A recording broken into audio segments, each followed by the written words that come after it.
This early light, usually a herald of warmth and new grazing, served only to illuminate a scene of profound and immediate peril.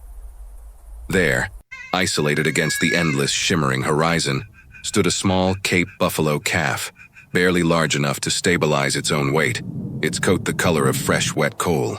The distance was marginal, perhaps just a dozen yards, but in the realm of predator and prey, a dozen yards might as well have been a continent. A low, insistent whine, almost swallowed by the ambient heat rising off the baked earth, signaled the true nature of the morning's grim business. 8 distinct forms, lean and rangy, painted in chaotic mosaics of black, white, and rust red, had silently materialized from the scrub brush bordering a dry watercourse. These were the painted hunters, the Lycaon pictus, the African wild dogs, and they moved with a horrifying, synchronized intelligence that belied their seemingly disorganized appearance. The calf, its legs still possessing that newborn unsteadiness, tried desperately to locate the familiar, comforting silhouette of its mother, the powerful matriarch, whose presence usually banished all fear. But the matriarch, a colossal female whose hide bore the scars of 100 skirmishes, was nowhere to be seen, having led a small, hasty charge moments earlier to dissuade a peripheral threat, a small, opportunistic hyena that had been lingering. That swift, necessary action had inadvertently created the momentary vacuum, the sliver of opportunity the wild dogs, led by their calculating alpha Kovu, were now ruthlessly exploiting. Kovu was instantly identifiable, his left flank marked by a distinct, almost perfect saddle of pure sable fur. He simply settled, dropping his torso low to the ground, his yellow eyes fixed with chilling intensity upon the small calf. This was the second, deeper hook, the realization that this was not a fleeting skirmish, but a calculated professional execution. The contextualization was complete. The savannah, the harsh sun, the absent herd, and the deadly, patient circle of hunters tightening its grip. The small calf, whose existence relied solely on constant proximity to behemoth muscle and sharp horn, was now acutely aware of its isolation.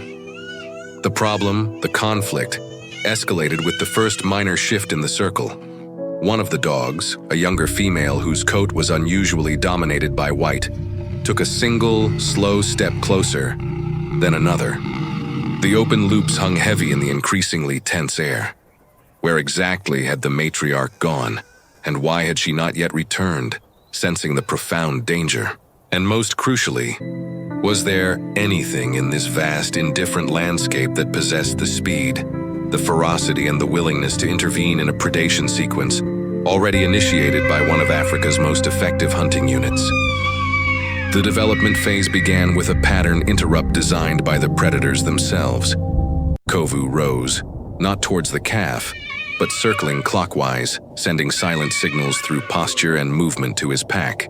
They began a mesmerizing, terrifying dance. Not a full charge, but a series of quick, harassing feints.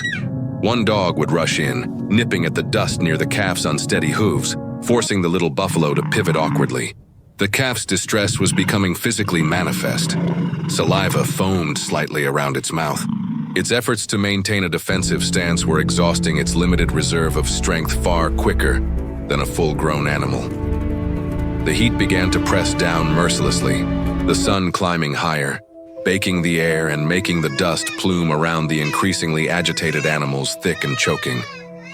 The dogs began to test the calf's resolve, moving from dust nipping to contact. A dog on the periphery, its face a mask of primal focus, darted in lower than the others, successfully sinking its teeth momentarily into the calf's hindquarter, a sharp, shallow bite designed not to maim, but to induce panic and reveal weakness. The calf shuddered violently, letting out a pain-filled bellow that resonated with unexpected depth. It managed a shaky, desperate kick, catching only air, but the sudden movement caused the dog to withdraw slightly, respecting the buffalo's potential for momentary force, however small. He knew this phase. The goal was to exhaust the prey mentally, to fracture its focus, making the final coordinated attack efficient and swift. They needed to finish this quickly. Paragraphs dissolved into agonizing seconds. It was a futile gesture.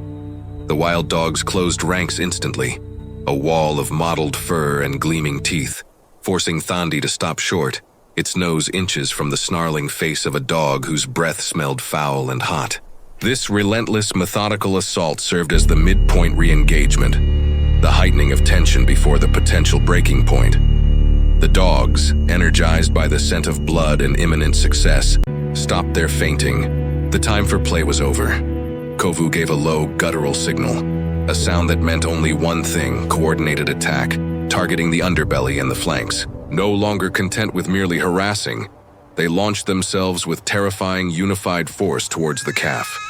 3 dogs lunged at the hindquarters, seeking to hamstring and slow the prey, while 2 others went low for the soft, vulnerable belly. It stumbled, its front knees buckling under the pain and shock. The end seemed inevitable, measured in the brief span of seconds required for the dogs to pull the struggling animal down. The sound was not the yelp of a dog, nor the weak cry of the calf. It was a sound of immense, unrestrained power, a deep, resonant bellow, like the grinding of colossal stones, vibrating through the earth itself. The revelation was sudden and overwhelming.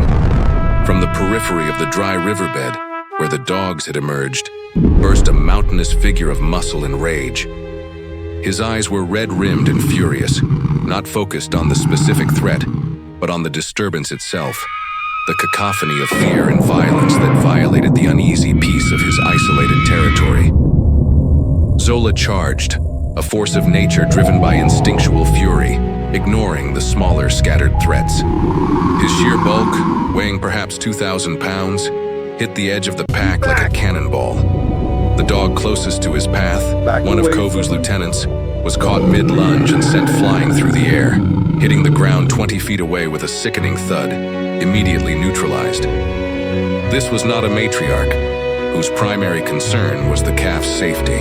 This was a solitary bull, whose only concern was eradicating the nuisance. The wild dogs, the most efficient hunters in the biome, abandoned their kill instantly. They scattered, their unified coordination dissolving into individual sprints for survival. Zola did not pursue them far. He stopped, his chest heaving, his massive head lowered, snorting clouds of dust and rage into the air. The climax was complete. The massive, unexpected intervention, the scattering of Kovu and his pack, and the abrupt reversal of fortune. Thandi, the calf, lay momentarily stunned, injured but alive, saved not by its mother's vigilance, but by the unpredictable fury of a solitary giant. His presence was absolute, a fortress of muscle, horn, and furious breath. The wild dogs, regrouping a safe distance away, watched their potential meal turn into an unassailable defensive position. The conclusion settled over the scene like the cooling savanna air. The calf was safe for now. The unexpected bond, forged in the terror of near death, held a fragile promise of temporary security, a moment of profound, unnatural peace between the outcast and the isolated. The saga of the baby buffalo and its improbable protector had only just begun. Do not miss the dramatic continuation of this astonishing tale of survival and unexpected guardianship, as the rogue bull and the vulnerable calf face the escalating threats of the African bush and the persistent return of Kovu and his painted hunters.